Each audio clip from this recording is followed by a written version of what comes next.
रेत पर नाम लिखने से क्या फायदा, एक आई लहर कुछ बचेगा नहीं।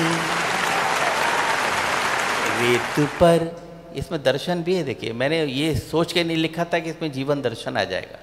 मैं तो पता नहीं क्या सोच के लिखा था, लेकिन जाने क्या क्या आ गया इसमें। रेत पर नाम लिखने से क्या फायदा, एक आई लहर कुछ बचेगा नहीं।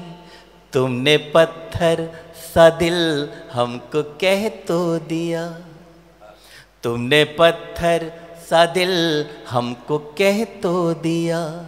पत्थरों पर लिखोगे मिटेगा नहीं, रेत पर नाम लिखने से क्या फायदा। मैं तो पतझड़ था फिर क्यों निमंत्रण दिया, ऋतु बसंती को तन पर लपेटे हुए। मैं तो पतझड़ था फिर क्यों निमंत्रण दिया, ऋतु बसंती को तन पर लपेटे हुए। आसमान में लिए प्यास तन में लिए, कब शरद आई पल्लू समेटे हुए। और ये पंक्ति आप सबके लिए कि तुमने फेरी निगाहें अंधेरा हुआ, अंधेरा हुआ। तुमने फेरी निगाहें अंधेरा हुआ, ऐसा लगता है सूरज उगेगा नहीं। रेत पर नाम लिखने से क्या फायदा, एक आई लहर कुछ बचेगा नहीं। तुमने पत्थर सा दिल हमको कह तो दिया। देखिए, शब्द के साथ न्याय करिए। जब आप बोल रहे हैं तो शब्द जो बुलवाना चाहता है आप उसी तरीके से बोलिए। ये बात मुझे सिखाई अशोक चक्रधर जी ने।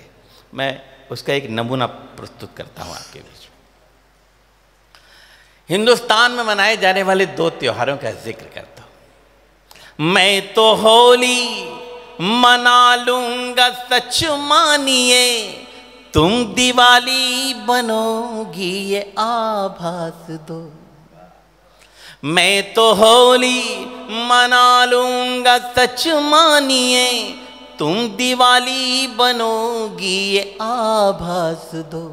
मैं तुम्हें सौंप दूंगा तुम्हारी धरा, तुम मुझे मेरे पंखों को आकाश दो।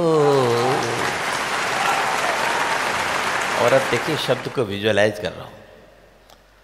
मैं तुम्हें सौंप दूंगा तुम्हारी धरा, तुम मुझे मेरे पंखों को आकाश दो। और उंगलियों पर दुपट्टा लपेटो न तुम, लपेटो न तुम। उंगलियों पर दुपट्टा लपेटो न तुम। यूं करोगे तो दिल चुप रहेगा नहीं, रेत पर नाम लिखने से क्या फायदा, एक आई लहर कुछ बचेगा नहीं। तुमने पत्थर सा दिल हमको कह तो दिया। गीत की अंतिम पंक्तियां पढ़ता हूं, जिनके लिए पूरा गीत लिखा। इन पंक्तियों में मेरी तपस्या है, पूजा है, इनसे अच्छा अभी तक मैंने कुछ नहीं लिखा।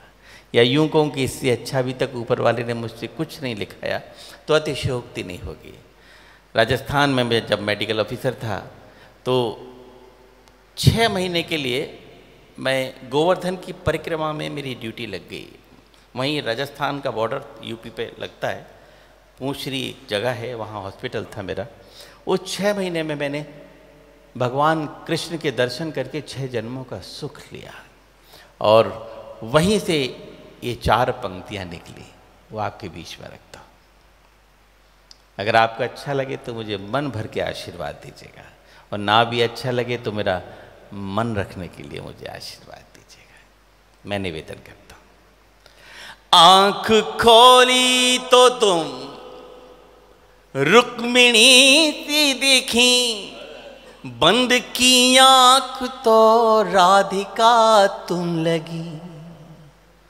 कृष्ण मेरे आराध्य हैं, मैं कभी भूल जाता हूँ तो वो मेरे पास आ जाते। देखिए आज आ गए, आज मुझको उनकी प्रतिमा मिल गई।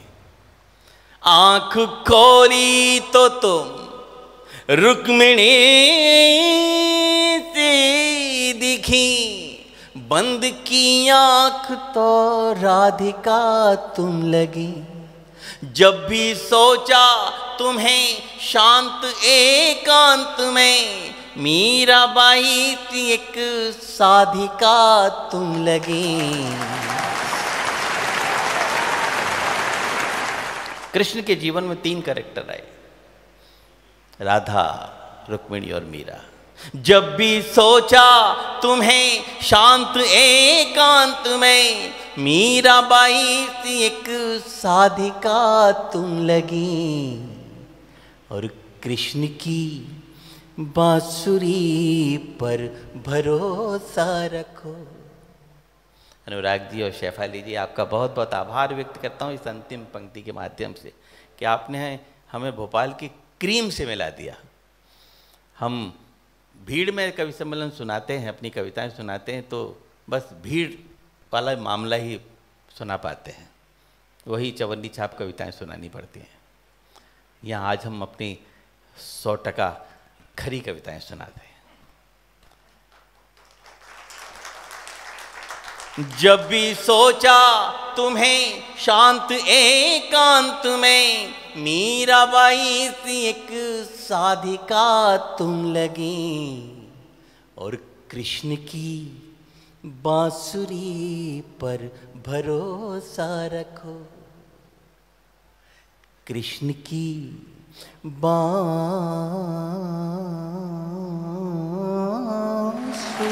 पर भरोसा रखो। मन कहीं भी रहे पर डिगेगा नहीं, रेत पर नाम लिखने से क्या फायदा। एक आई लहर कुछ बचेगा नहीं, तुमने पत्थर सा दिल हमको कह तो दिया। पत्थरों पर लिखोगे मिटेगा नहीं, रेत पर नाम लिखने से क्या फायदा।